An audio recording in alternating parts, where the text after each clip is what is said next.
तो दोस्तों आज हम फिर से आपके लिए लेकर आए देश दुनिया की सभी ताजा बड़ी खबरें एक एक करके विस्तार से आपको इस वीडियो में बताएंगे, तो वीडियो को अंत तक जरूर देखें। अगर आप भी मानते हैं कि कोरोना को रोकने में मोदी सरकार पूर्णतः विफल हुई है तो वीडियो को दिल से लाइक करके अपना समर्थन जरूर दर्ज करें। जी दोस्तों, पहली बड़ी खबर में आपको बताएंगे कि दिल्ली दंगा की चार्जशीट में आज दिल्ली पुलिस ने किया दावा, ताहिर हुसैन और उमर खालिद ने रची थी साजिश। वहीं दिल्ली दंगा को लेकर कपिल मिश्रा और दिल्ली पुलिस पर बरसे असुद्दीन ओवैसी, कहा एक तरफा कार्रवाई कर रही है दिल्ली पुलिस। जी दोस्तों, इस खबर को भी आपको विस्तार से बताएंगे। इसी बीच अगली बड़ी खबर में आपको बताएंगे कि सचिन पायलट के बाद संजय निरुपम कांग्रेस के बड़े नेताओं को कांग्रेस करने वाली है बाहर, ले सकती है जल्दी बड़ा फैसला। जी दोस्तों, विस्तार से आपको इस खबर को भी बताएंगे। इसी बीच अगली बड़ी खबर में आपको बताएंगे कि डॉक्टर कफील खान की रिहाई के समर्थन में उतरे एनडीटीवी के पत्रकार रवीश कुमार, कहा उन्हें जेल में डालकर आखिरकार योगी सरकार क्यों नहीं पीट रही है बड़ी फैक्ट की बात हो इसकी जांच। ये दोस्तों विस्तार से बताएंगे कि क्या कुछ रवीश कुमार ने डॉक्टर कफील खान के लिए कहा है।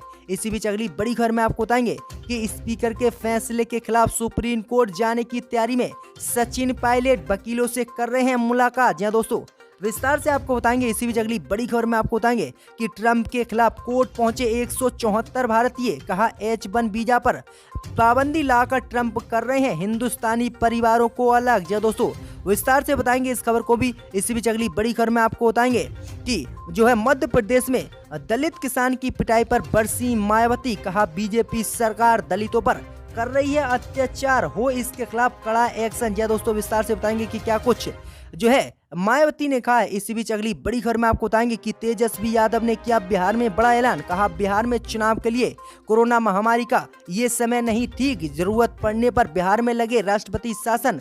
अगर इस समय करा दिया गया बिहार में चुनाव तो बीजेपी धांधलेबाजी कर ईवीएम सेट कर जीत लेगी चुनाव। जी दोस्तों, नहीं कराएंगे इस समय चुनाव। जी विस्तार से बताएंगे क्या कुछ कहा है इन्होंने। तो दोस्तों, सब खबरों को विस्तार से एक एक करके जानेंगे। बट दोस्तों, अगली बड़ी खबर की ओर तो दिल्ली दंगों की चार्जशीट में पुलिस ने किया आज दावा, ताहिर हुसैन और उमर खालिद ने रची थी साजिश।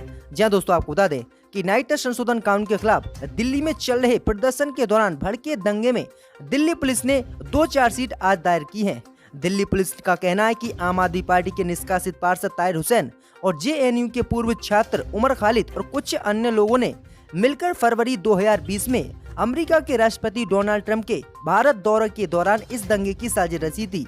वहीं चार्जशीट में दिल्ली पुलिस ने कहा है कि ताहिर हुसैन, उमर खालिद और united head founder Khalid Saifi ने डोनाल्ड ट्रंप के आने से पहले एक बैठक की थी और इसी दौरान दंगे की साजिश रची गई थी। वहीं आपको बता दें कि इसी मसले को लेकर असुद्दीन ओवैसी ने भी कपिल मिश्रा और दिल्ली पुलिस पर हमला बोला है। असुद्दीन ओवैसी ने कहा कि दिल्ली पुलिस एक तरफा कार्रवाई कर रही है और कपिल मिश्रा को लेकर कहा कि कपिल मिश्रा जिस तरह से उसने भड़काऊ भाषण दिए थे तो उस पर कार्रवाई दिल्ली पुलिस ने नहीं की और अन्य जो बेगुनाह लोग हैं उनको जबरदस्ती दिल्ली पुलिस कार्रवाई कर रही है और उन्हें जेल में डाल रही है। जो कि मुख्य आरोपी हैं वो बाहर घूम रहे हैं। असुद्दीन ओवैसी ने दिल्ली पुलिस की कार्यशैली पर कहा है कि वह एक तरफा कार्रवाई कर रही है, तो ये काफी बड़ा हमला असुद्दीन ओवैसी ने भी बोला है। इसी बीच बढ़ते दोस्तों अगली बड़ी खबर की ओर तो सचिन पायलट के बर्खास्त करने के बाद कांग्रेस के एक और बड़े नेता पर हो सकती है बड़ी कार्रवाई, निकाला जा सकता है पार्टी से। जी दोस्तों, आपको बता दें कि राजस्थान के बागी नेता सचिन पायलट और उनके पदों से बर्खास्त करने के बाद कांग्रेस एक और बड़े नेता पर कार्रवाई कर सकती है। कांग्रेस सूत्रों के मुताबिक एंटी पार्टी एक्टिविटी में लिप्त होने के आरोप में महाराष्ट्र में संजय निरुपम पर भी कार्रवाई कांग्रेस कर सकती है। मुंबई कांग्रेस ने निरुपम पर कार्रवाई करने की मांग की है और मुंबई कांग्रेस की तरफ से बाकायदा निरुपम के खिलाफ एक रिपोर्ट भी दिल्ली सोनिया गांधी और राहुल गांधी को भेजी गई है। निरुपम द्वारा लगातार कांग्रेस के खिलाफ बयानबाजी करना, महाविकास अखाड़ी की सहयोगी शिवसेना पर निशाना साधने से महाराष्ट्र कांग्रेस के कई नेता नाराज हैं और मुंबई कांग्रेस का कहना है कि जल्दी एआईसीसी निरुपम को पार्टी से निकालने पर फैसला ले सकती है। तो ये काफी बड़ा झटका है कि सचिन पायलट के बाद एक और बड़े नेता को कांग्रेस पार्टी बाहर का रास्ता दिखाने वाली है। इसी बीच बढ़ते दोस्तों अगली बड़ी खबर की ओर जो बिग ब्रेकिंग न्यूज सामने निकल कर आ रही है कि डॉक्टर कफील खान के समर्थन में उतरे पत्रकार रवीश कुमार, कहा जेल में डालकर उन्हें क्यों नहीं पीटा जा रहा है बड़ा सवाल। जी दोस्तों, आपको बता दें कि डॉक्टर कफील खान की रिहाई को लेकर अब पत्रकार रवीश कुमार भी उनके समर्थन में उतर आए हैं। रवीश कुमार ने बड़ा बयान दिया है। रवीश कुमार ने कहा कि डॉक्टर कफील खान ने राजनीतिक भाषण ही तो दिया था, क्या वो इतना बड़ा गुनाह था कि एक डॉक्टर को जेल की सलाखों के पीछे ढकेल दिया गया? क्या सिस्टम ऐसा ही होना चाहिए? आगे रवीश कुमार ने कहा कि 2 बार डॉक्टर कफील खान पर रसूखा लगाया गया ताकि जमानत ना मिले। अगर जमानत मिले भी तो उससे जेल से रिहा नहीं किया जा सके क्योंकि उस पर 2 बार रसूखा लगाया हुआ है। आगे उन्होंने कहा कि ये डॉक्टर कानून व्यवस्था के लिए इतना बड़ा खतरा हो सकता है तो फिर कानून व्यवस्था को ही खुद पर रसूखा लगा लेना चाहिए। आगे रवीश कुमार ने कहा कि कहां ले जाएंगे इतना अपराध बोध, गलत को गलत बोलिए। अगर आप फैसला नहीं कर पा रहे हैं तो डॉक्टर कफील खान को छोड़िएगा और उन्हें जमानत दीजिएगा। वहीं आपको बता दें कि डॉक्टर कफील खान के समर्थन में किस तरह से पत्रकार रवीश कुमार आए हैं और उन्होंने इतनी बड़ी बात कही है। वहीं आपको बता दें कि अलीगढ़ मुस्लिम यूनिवर्सिटी में डॉक्टर कफील खान ने एक भाषण दिया था जिसमें उनने बिना नाम लिए कहा कि मोटा भाई सबको हिंदू या मुस्लिम बनाना सिखा रहे हैं लेकिन इंसान बनाना नहीं। उन्होंने आगे कहा कि जब से आरएसएस का जन्म हुआ है उन्हें संविधान में भरोसा नहीं रह गया है। आगे डॉक्टर कफील खान ने कहा था कि CAA मुस्लिमों को सेकंड क्लास सिटीजन बनाता है और NRC लागू होने के साथ ही लोग को परेशान किया जाएगा और उन्हें देश से भी निकाला जा सकता है जो मुस्लिम होते। काफी बड़ा बयान दिया था जिसके बाद ही उत्तर प्रदेश STF ने उन्हें मुंबई से गिरफ्तार किया था और अभी तक उन्हें जमानत मिल गई लेकिन छोड़ा नहीं जा रहा है। तो इसी के समर्थन में रवीश कुमार ने इतना बड़ा बयान दिया है। इसी बीच बढ़ते दोस्तों अगली बड़ी खबर की ओर तो बिहार में तेजस्वी यादव ने की मांग, बिहार में चुनाव के लिए नहीं है ये सही समय, जरूरत पड़ने पर लगे राष्ट्रपति शासन, नहीं तो बीजेपी कर लेगी चुनाव में धांधलेबाजी, EVM से बना लेगी फिर से सरकार। जहाँ दोस्तों आपको बता दें कि इस साल अक्टूबर नवंबर के महीने में बिहार विधानसभा के चुनाव होने हैं और कोरोना के कारण चुनाव को टालने की बातें भी उठ रही हैं। वहीं RJD के नेता और बिहार के पूर्व डिप्टी CM तेजस्वी यादव लगातार जोर देकर कह रहे हैं कि ये चुनाव के लिए सही समय नहीं है। वहीं आपको बता दें कि हिंदुस्तान टाइम को दिए गए इंटरव्यू में उन्होंने कहा कि अगर बिहार में जरूरत पड़े तो बिहार में राष्ट्रपति शासन लगाइए लेकिन चुनाव के लिए ये बिल्कुल अनुकूल समय नहीं है। अगर इस समय चुनाव हुआ तो बीजेपी EVM के द्वारा बड़ा घोटाला करेगी और अपनी सरकार बना लेगी क्योंकि कोरोना महामारी में हम बाहर भी नहीं जा सकते और केंद्र सरकार की हाथ में सब कुछ होगा। इसीलिए मैं कहता हूँ कि अभी चुनाव कराने का उचित समय नहीं है। जब कोरोना महामारी खत्म हो जाए तब चुनाव कराए जाए और तब तक राष्ट्रपति शासन बिहार में लागू किया जाए। तो ये काफी बड़े बातें उन्होंने कही हैं। इसी बीच बढ़ते दोस्तों अगली बड़ी खबर की ओर तो मध्य प्रदेश में किसान दलित की पिटाई पर बरसी मायावती, कहा बीजेपी सरकार दलितों को बसाने का पीटती है ढिंढोरा लेकिन करती है अपनी सरकार में दलितों पर अत्याचार। जहाँ दोस्तों आपको बता दें कि मध्य प्रदेश के गुना में अतिक्रमण हटाने गई पुलिस ने कि दलित किसान की लाठियों से जमकर पिटाई की, जिसका वीडियो वायरल हुआ और वीडियो सामने के आने के बाद मायावती ने केंद्र की मोदी सरकार और मध्य प्रदेश की बीजेपी सरकार पर हमला बोला।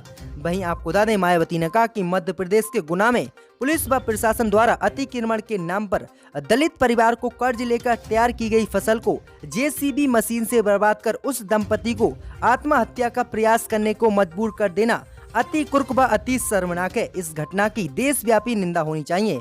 आगे मायावती ने कहा कि एक तरफ बीजेपी इनकी सरकार दलितों को बसाने का पाकिस्तान से लेकर हिंदुस्तान तक ढिंढोरा पीटती है, जबकि दूसरी तरफ उनको उजाड़ने की घटनाएं उसी तरह से करती है जिस प्रकार से पहले कांग्रेस पार्टी के शासन में हुआ करता था। तो फिर दोनों सरकारों में अंतर क्या है?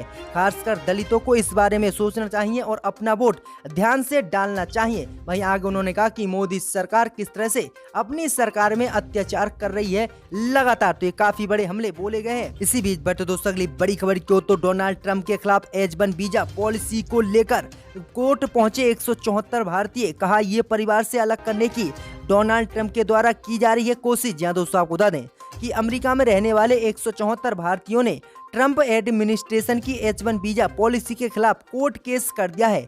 वहीं आपको बता दें कि कोलंबिया की एक अदालत में दायर केस में कहा गया है कि H1 वीजा के नए नियम से परिवार अलग हो जाएंगे। इसकी वजह से कुछ लोग अमेरिका नहीं आ सकेंगे या उन्हें इसके लिए वीजा ही नहीं मिलेगा। वहीं कोलंबिया के डिस्ट्रिक्ट कोर्ट के जज ने बुधवार को इस मामले में जवाब देने के लिए विदेश मंत्री माइक पोम्पियो और कार्यवाहक होमलैंड सिक्योरिटी चीफ के अलावा लेबर सिक्योरिटी को समन जारी कर दिया है और जवाब मांगा है कि आखिरकार इन परिवारों को क्यों अलग किया जा रहा है, क्या इसकी इतनी जरूरत है। वहीं आपको बता दें कि डोनाल्ड ट्रंप ने कोरोना महामारी के चलते H1 वीजा पर भारत के लिए प्रतिबंध लगा दिया था, जिसके बाद 174 जो भारतीय परिवार अमेरिका में रह रहे हैं उनके कुछ लोग भारत में भी रह रहे हैं और वह आते जाते रहते हैं और इसी को लेकर इसका विरोध किया है भारतीयों ने और फिर कोर्ट केस डोनाल्ड ट्रंप के खिलाफ कर दिया है अमेरिका में। तो काफी बड़ी अपडेट है। इसी बीच बता दो अगली बड़ी खबर की ओर, तो कांग्रेस ने आज फिर से सचिन पायलट को लेकर दिया बड़ा बयान। कहा बीजेपी में नहीं जाना चाहते हैं तो होटल से बाहर आएं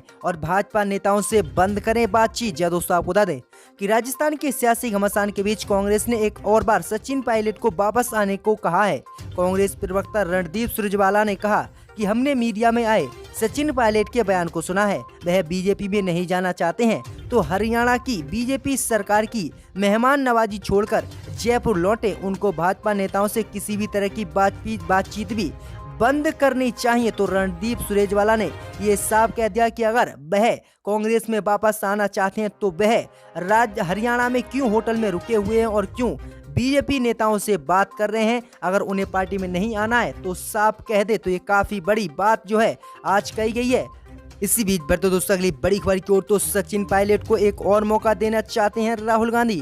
अहमद पटेल को सौंपा मनाने का जिम्मा। जहां दोस्तों आपको बता दें कि राजस्थान में जिस तरह से सचिन पायलट को कांग्रेस पार्टी ने सभी पदों से मुक्त कर दिया है, अब इसी को लेकर राहुल गांधी ने आज बड़ा फैसला लिया है। वहीं पायलट को मनाने के लिए राहुल गांधी ने अहमद पटेल का सहारा लिया है और अहमद पटेल को ये जिम्मेदारी सौंपी है।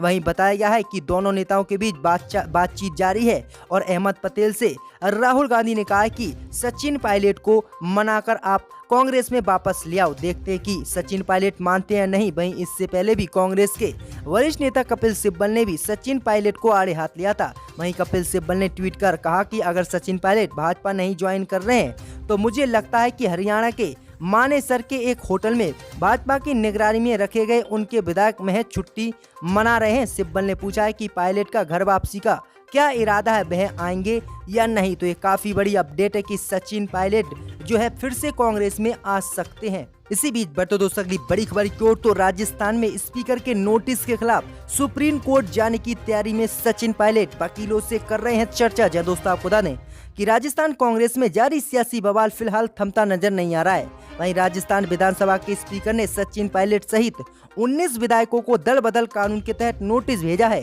स्पीकर इस फैसले के खिलाफ अब पायलट सुप्रीम कोर्ट जाने की तैयारी कर रहे हैं। पिछले 2 दिनों से पायलट अपने वकीलों से इस संबंध में राय ले रहे हैं। सचिन पायलट को 17 जुलाई तक विधानसभा अध्यक्ष के नोटिस का जवाब भी देना है कि वह पार्टी को छोड़ रहे हैं या नहीं। तो ये काफी बड़ी अपडेट है सचिन पायलट को लेकर। बात को नोटिस कर ले और यकीनन निशिकांत दुबे ने जो बात कही सही कहा। मैंने भी बैठकर यहाँ पर देखा था कि इसी ऐवान में टेबल पर पैसे डाले गए थे। अब कौन उस वक्त यहाँ बैठा था वो अक्लमंद जानते हैं।